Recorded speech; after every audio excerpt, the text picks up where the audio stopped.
आप इसका इंट्रोडक्शन अपने मुंह से बताइए सब कुछ।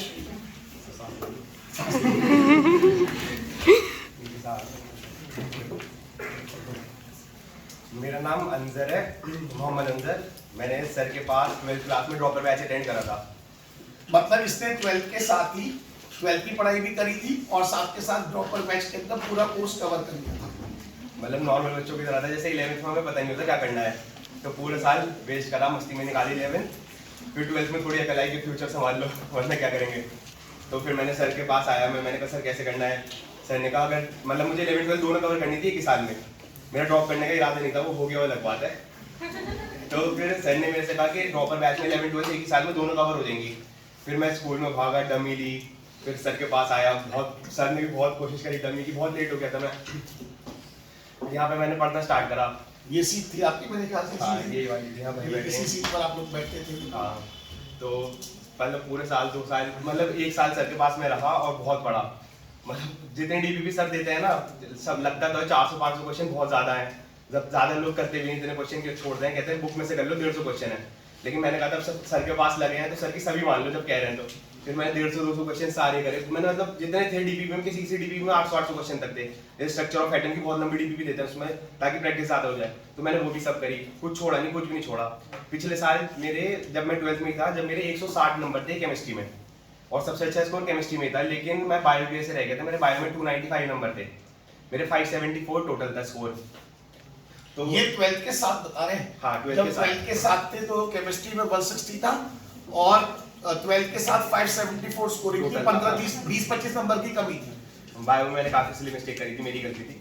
तो फिर इस साल मैंने करा क्या कि इस साल ज़्यादा तो ऑनलाइन कोर्स चल नहीं रहे थे, तो बस ऐसे ही सर से अपनी गाइडेंस लेते हैं। मैं क्लास में नहीं आया, सर के नोट्स ही पढ़े पूरे साल, लेकिन क्लास में नहीं आया इस वजह से क्योंकि मेरे पास सब था जो सर पढ़ा रहे थे और मैंने इतने अच्छे से समझा। मैंने कभी छुट्टी नहीं करी, मेरे बोर्ड के एग्जाम के अलावा और बोर्ड के प्रैक्टिकल के अलावा मैंने छुट्टी नहीं करी, चाहे कुछ हो जाए। मेरे पापा खड़े, पापा से पूछ लेना, शादी थी, कजन की शादी तक में नहीं गया मैंने कपड़े भी नहीं बनाए। नहीं, जो ये बात कह रहे हैं ना वो बात हमारे साथ भी, आप यकीन मानना कुछ टाइम तक तो ऐसा था कि मुझे अपने रिश्तेदारों में जाके अपना इंट्रोडक्शन देना पड़ता था, क्योंकि मजबूरी क्या है, अगर आप जानते हो अगर आप तैयारी कर रहे हो या तैयारी करवा रहे हो, फिर आपके पास ये शादी और ये सब चीजों का एक्सक्यूज, मैं रोज आके एक्सक्यूज कर दूं कि कल मेरे यहाँ शादी है, कल यहाँ है, नहीं चलेगा। और वही चीज आपके साथ है। फिर अब इस साल मैंने करा क्या, मैंने सेल्फ करा और बाकी सर के नोट्स ही पढ़े। फिजिक्स मतलब केमिस्ट्री में तो पूरी, फिजिकल में भी सर, फिजिकल तो सर पूरी करा देते, उसके नोट्स के और डीपीपी के अलावा कुछ जरूरत ही नहीं पड़ती। ऑर्गेनिक में भी क्या होता है, कुछ टीचर 6-6 महीने ऑर्गेनिक पढ़ाते हैं और 6 महीने बाद आपका पेपर है, तो या तो आप ऑर्गेनिक पढ़ लो या पेपर दे लो। तो सर क्या करते हैं, ऑर्गेनिक अपना 2-2.5-3 महीने में, टाइम के हिसाब से अभी तो टाइम भी कम है, तो अपना पूरा कराते हैं। और जितना सर कराते हैं ऑर्गेनिक में, उससे बाहर कुछ नहीं आएगा। तो इतना आपको पढ़ने की जरूरत नहीं कि आप इतनी डिटेल में पढ़ लो कि आप जेई एडवांस तक के पेपर सॉल्व कर रहे हो, उसकी आपको जरूरत नहीं पढ़ने की ऑर्गेनिक में। तो जितना सर पढ़ा रहे हैं बस उतने पे ध्यान दो, अपने नोट्स अच्छे से बनाया करो सब सब्जेक्ट के। जैसे सर बताते हैं ना हिंदी में, वो चीज़ हिंदी में ही लिखी होनी चाहिए, उसमें इंग्लिश मत घुसाओ, अपनी लैंग्वेज मत लिखो, क्योंकि पेपर में डिपेंड नहीं करेगा, क्योंकि उसमें एमसीक्यू लगाना, आपके लिखने के ऊपर तो है नहीं कि कितनी अच्छी लैंग्वेज लिखी है आपने। तो जैसे सर कह रहा है, एक एक चीज़ लिखते रहो अपनी। अब आप ये बताओ कि किस तरीके से, क्योंकि अब आपका 2 साल का एक्सपीरियंस होगा, एक 12th के साथ वाला और एक साल ड्रॉप करके जो आपने तैयारी करी है। अब ये बताओ कि बच्चे किस तरीके से फोकस होगी अपनी एफर्ट्स को मैक्सिमम आउटपुट में कन्वर्ट कर सकते हैं। देखो सबसे पहली बात है, अपने टीचर की सब सुन लो। अगर एक टीचर की आप बात मान लो तो ऐसा मत करो 4 बातें इन टीचर की और 4 बातें किसी और टीचर की। केमिस्ट्री में अगर आप सर को फॉलो कर रहे हो तो फिर आप 100% सर को ही फॉलो करो। ऐसा मत करना कि केमिस्ट्री में आप ऑर्गेनिक सर से पढ़ लो और फिजिकल किसी और से, या फिर ऑर्गेनिक में आधा सर से आधा किसी और से। उस चीज़ के चक्कर में बच्चा कहीं का भी नहीं रहता। एक टीचर को फॉलो करो, 100% उसे ही फॉलो करो। अब सर को आप पढ़ तो सर से रहे हो, लेकिन बात आप अपने भैया की किसी की सुन रहे हो, अच्छी बात सबकी सुननी चाहिए, लेकिन सर की भी कोई मत छोड़ना बात। जैसे सर कहें कि ये कर लो, वो चीज़ कर लो, और दूसरी चीज़ कहें वो ना करो। तो जो इतना सर कहते हैं वो सब चीज़ें ही करनी है अपना। और अपना ऐसे करना चाहिए, चैप्टर के नोट्स बनाए, सर के साथ पढ़ते रहे, नोट्स बनाते रहे, टॉपिक वाइज डीपीपी मिलती रहती है, टॉपिक पूरा होते डीपीपी लगा लो, वरना चैप्टर पूरे होते ही लगा लो, जैसा आप लोगों को ज्यादा सही लगे। जैसे छोटा चैप्टर है तो पूरा होने के बाद भी लगा सकते हैं, वरना टॉपिक वाइज लगा लो। अब आपने नोट्स बना लिए, नोट्स रिवाइज कर लिए, सर का पढ़ा दी और आपने अपना डीपीपी लगा ली। अब आपका चैप्टर पूरा हो गया, बस पीवाईक्यू रह गए लगाने से, और बस रह गए टेस्ट। टेस्ट मत छोड़ना, एक भी टेस्ट। मैंने पूरे पीएल पे अभी मेरा, अगर आप नीचे वो उठा के देखोगे ना चिट्टा, मैंने एक टेस्ट नहीं छोड़ा पूरे साल में। कोई ऐसा टेस्ट नहीं जो मैंने पूरे साल में अपना छोड़ा हो। वो इसी वजह से आज सुबह मैं यही कह रहा था आपसे कि टेस्ट बिना टेस्ट के आपकी नॉलेज आउटपुट में कन्वर्ट नहीं होगी। हम कितना अच्छा पढ़ा दें, आप कितना अच्छा पढ़ लो, अगर आप टेस्ट नहीं दे रहे हो, क्योंकि आपके मिस्टेक्स रिमूव टेस्ट के साथ ही होंगे। आपको आता हो ना आता हो, अपनी कोशिश करो, सैटरडे को पूरा कर लो संडे के टेस्ट के लिए। नहीं भी हो तो टेस्ट दे के जाना, टेस्ट मत छोड़ना। जैसे मेरे कोई टेस्ट छूटे भी हैं किसी भी वजह से, बीमार हो गया, कुछ भी हो गया, टेस्ट मैंने दिए हैं चाहे बाद में दिए हों, लेकिन टेस्ट छोड़ने नहीं चाहिए कभी भी। क्योंकि आप एक टेस्ट छोड़ोगे मतलब ये मान लो आप सिलेक्शन से एक स्टेप पीछे हो गए। आपने पूरे साल में 5 टेस्ट छोड़े तो मतलब आप 5 स्टेप पीछे हो। आपको 5 गुना ज्यादा मेहनत करनी पड़ेगी सिलेक्शन के करीब जाने के लिए। चाहे कोई भी छोटे से छोटे टेस्ट भी छोड़ना मत कभी भी। और ज्यादातर बच्चे चीटिंग करके टेस्ट देते हैं, मेरे भी बहुत दोस्त देते थे, लेकिन कोशिश ये करा करो कि ये चीटिंग हाँ तो फायदा देती है कि नीट में नहीं करती चीटिंग फायदा, है ना। करने को मैं भी चीटिंग कर सकता था, हम सब दोस्त ग्रुप बना के बैठते थे टेस्ट देने को ऐसे ऐसे चारों एक एक सीट छोड़ के, लेकिन करने को हम कर सकते थे। हम इसलिए नहीं करते थे क्योंकि नीट में जाके हमें नुकसान कर देगी चीज। बोर्ड के एग्जाम तो है नहीं, क्या आगे पीछे के टीप पे कर लोगे तो फायदा हो जाएगा, ये तो अपनी प्रैक्टिस के लिए आप कर रहे हो। मैं तो कहता हूँ टेस्ट में तो कभी भी चीटिंग मत करो। हाँ, नीट के लिए तो एग्जाम में मौका मिल रहा है वो बात अलग है, वो चीज मैं उसको मना नहीं करता, बट कम से कम टेस्ट में तो कभी मत करो, क्योंकि टेस्ट एक आपकी चीज है, आप यही तो प्रैक्टिस कर रहे हैं। अगर यही चीटिंग होगी तो सारा मामला खराब है। और देखो इस बच्चे की मैं सबसे बड़ी प्लस पॉइंट बता दूं, अभी तो इसका पीछे लुक चेंज कर रखी है, वेट भी गेन कर रखा है, वरना अदर जस्ट डबल वेट हो गया जब ये पढ़ने आता था मेरे पास। अदरवाइज इसके चारों तरफ कई बार गर्ल्स इससे बात करने की कोशिश भी करती थी, पर इसने कभी चक्कर में नहीं पड़ा। ये फैक्ट बताओ जो उसकी प्लस पॉइंट था, इसको भी नहीं पता होगा, बट मैं वॉच हर एक को करता हूं, क्योंकि मैंने बहुत अच्छे अच्छे बच्चों को डूबते हुए देखा है। क्योंकि 5-6 देखो बहुत से बच्चों को लगता है कि हम 2 चीजें एक साथ मेंटेन कर सकते हैं। 2 चीज समझ गए, पढ़ाई भी है ना, और सेकंड फैक्टर आप समझ ही रहे हो। मैंने बहुत अच्छे खासे बच्चों को इन चीजों पे डूबते हुए देखा है, सारी मेहनत जीरो होते हुए देखा। क्योंकि आपके पास देखो एक बात समझ लो, पढ़ाई भी एक जुनून है।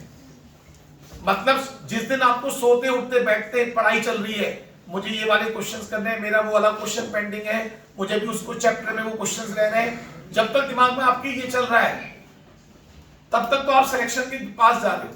जब आपको घड़ी देख के पढ़ रहे हो, पर 5 घंटे पढ़ना है दिन में, 4 घंटे पढ़ना है या 16 घंटे पढ़ना है, घड़ी देख के पढ़ रहे हो, तो सिलेक्शन नहीं हो सकता कभी भी। हाँ, कभी भी ना अपना टाइम के हिसाब से मत पढ़ना। जैसे मैं डिसाइड कर लूँ आज मुझे 10 घंटे सेल्फ स्टडी करनी है, तो आप 10 घंटे में अपना 3 घंटे 4 घंटे का टॉपिक कवर कर पाओगे, क्योंकि आपको टाइम पूरा करना था। हमेशा अपने टॉपिक के हिसाब से पढ़ा। आज मुझे बायो के 2 चैप्टर रिवाइज करनी है, मुझे केमिस्ट्री के 1 चैप्टर की पूरी क्वेश्चन लगानी है। जब तक टॉपिक पूरा ना हो सो मत। वो टॉपिक आपने 10 घंटे में सोचा था, आपको 6 घंटे में पूरा हो जाए, कर लो, फिर मस्ती करो। टॉपिक तो पूरा हो गया ना आज का, लेकिन 10 में ना हो तो 12 में भी करो, 13 में भी करो, लेकिन टॉपिक पूरा होना चाहिए। ये भी बता दूं, एक ऐसा वक्त आएगा कि कोई आपसे बात करने आएगा फालतू, आपको बात करने का मन भी नहीं करेगा। आपको ऐसा लगेगा कि आपको वो टाइम खराब कर रहा है, आपको उससे इरिटेशन होगी। ऐसा तब होगा जब आप अच्छी पढ़ाई करोगे। ये बता रहा हूं, खाना खाते हुए भी मन करता है अंदर से, ये कहने की बात नहीं है। एक तो ड्रामेबाजी होती है। ड्रामेबाजी किसे कहते हैं? मम्मी पापा ने खाने के लिए कहा, उसको जरूर पढ़ना है। वैसे पूरा टाइम खराब करते रहेंगे, पर मम्मी पापा ने जब खाने को कहा तब जरूर पढ़ाई करनी। नहीं, मैं पढ़ाई कर रहा हूं। बाकी एक ऐसा वक्त मैंने देखा है बच्चों के साथ कि जब अंदर से पढ़ने का मन करता है तो खाना खाने के लिए अलग से टाइम नहीं होता। ये नहीं कि 1 घंटा खाने के लिए निकाल दो। एक ऐसा वक्त आता है, एक ऐसी स्टेज आती है जो खाना कब में खा लिया उसके लिए कोई टाइम नहीं है। खाना खाने के बाद वॉक करनी है, उसके लिए कोई टाइम नहीं है। तो आप वॉक कर रहे हैं तो भी दिमाग में रिवीजन चल रहा है। एक जुनून चाहिए। ये बात मैं आपको बोल रहा हूं, आपको सिलेक्शन के लिए जुनून चाहिए। वो जुनून आपको क्रिएट करना पड़ेगा। और जुनून, और कहते हैं ना लाइफ में सबसे टफ फर्स्ट गियर होता है। ये जो आप तैयारी की स्टार्टिंग कर रहे हो ना, सबसे टफ फर्स्ट गियर है। अभी कितने घंटे पढ़ना है, क्या पढ़ना है, कौन से टीचर्स क्या पढ़ना है, ये फर्स्ट गियर सबसे टफ है। उसके बाद एक बार ये फर्स्ट गियर ढंग से पढ़ गया, कब सेकंड थर्ड फोर्थ डालोगे पता नहीं चले। सर आप बताइए कुछ अपने बच्चे के बारे में, या ये भी आपके बच्चे हैं, आपने अपने बच्चों को ऐसा क्या कहा ये सिलेक्शन निकाल दिया? मैंने इसे सब कुछ नहीं कहा,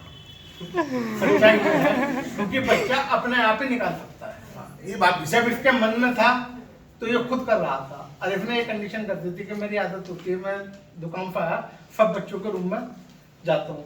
इसने मुझसे कहा कि डैडी आप मेरे रूम में मत आए, मुझे आप 10 मिनट खराब करके जाते हो। आप अपने रूम मैं में बता दूं ना आपसे। मैं आपके पास आ जाऊंगा।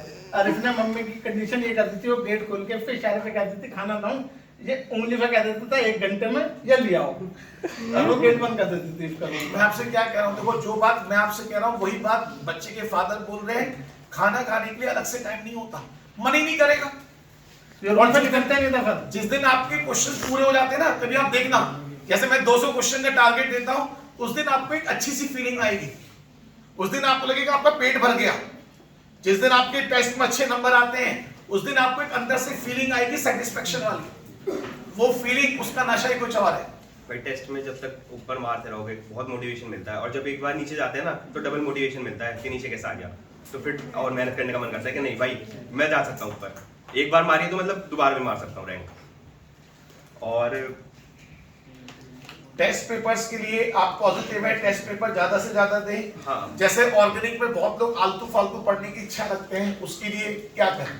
बस सर के जो प्रिंटेड नोट्स हैं तो वो मत छोड़ना, और जो हाथ लिखे हुए हैं वो नोट्स मत छोड़ना। उसके अलावा किसी मॉड्यूल की जरूरत नहीं, किसी और टीचर के नोट्स की जरूरत नहीं, ऑनलाइन की जरूरत नहीं।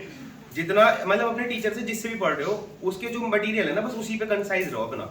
सर का जो मटेरियल है अपने एक प्रिंटेड नोट्स होते हैं और एक हाथ से लिखवाते हैं सर, बस वो 2 चीज के अलावा तीसरी चीज नहीं करनी। क्वेश्चन प्रैक्टिस के लिए आप फिर कुछ भी करो। अच्छा, आपका ओवरऑल स्कोर कितना रहा? मेरा इस बार 643 है, बायोलॉजी में मैं 360।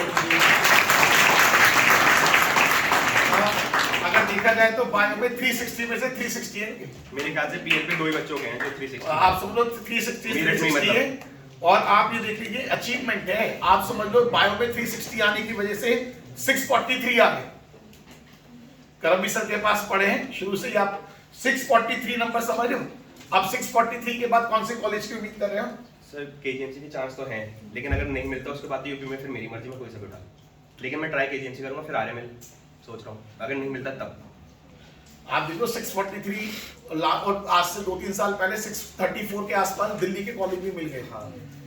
जो कंपटीशन बढ़ रहा है। हाँ, हर साल कंपटीशन बढ़ रहा है, बट कोई बात नहीं, इस बार भी काफी सिलेक्शन है मेरिट से। और मैं फिर कह रहा हूँ, आपको सारे सिलेक्शन से क्या मतलब, आपको अपने सिलेक्शन से मतलब। दुनिया क्या कर रही है, दुनिया कितनी पढ़ रही है, दुनिया कैसे पढ़ रही है, आपको रास्ता पता है, आपको उस रास्ते पे चलना है। अगर रास्ते में कंफ्यूजन है तो उसके लिए हम अपने टीचर से कांटेक्ट में रहना। 3 बुक पढ़ने से 3 बुक करने से सिलेक्शन कभी नहीं होगा। आप एक बुक को 3 बार कर लो, वो आपको सिलेक्शन देता है।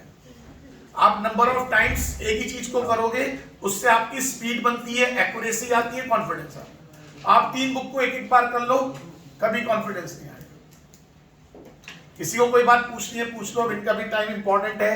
हर तरीके से देखो, एक वक्त आता है, और आप भी देखकर भी आपको लग रहा होगा कि देखो उस बच्चे ने अपने ना फिजिकल फिटनेस के ऊपर, बहुत से बच्चे तो तैयारी करते करते जिम ज्वाइन कर लेते हैं। मैं पता है ऐसा सीख सकता जब यहाँ बैठता था, मैं साथ कर फैक्ट बता, कुर्ता पजामा पहन के आता था, बिल्कुल पतला सा दुबला सा, मुझे आज भी हैंगर पे टंगा हो। अब देख रहा, जिंदगी में कुछ पाने के लिए, ये लाइफ का मेरा खुद का एक्सपीरियंस है, कुछ पाने के लिए आपको कुछ खोना पड़ता है। जिंदगी में कुछ भी पाने के लिए आपको उसकी कीमत देनी पड़ती है। अब ये आपकी किस्मत है कि कम कीमत दी ज्यादा मिल गया, ज्यादा कीमत दी कम मिल गया, वो किस्मत की बात है, बट कुछ भी पाने के लिए आपको कीमत देनी पड़ेगी। ये लाइफ का फैक्ट है, ये लाइफ की सच्चाई है।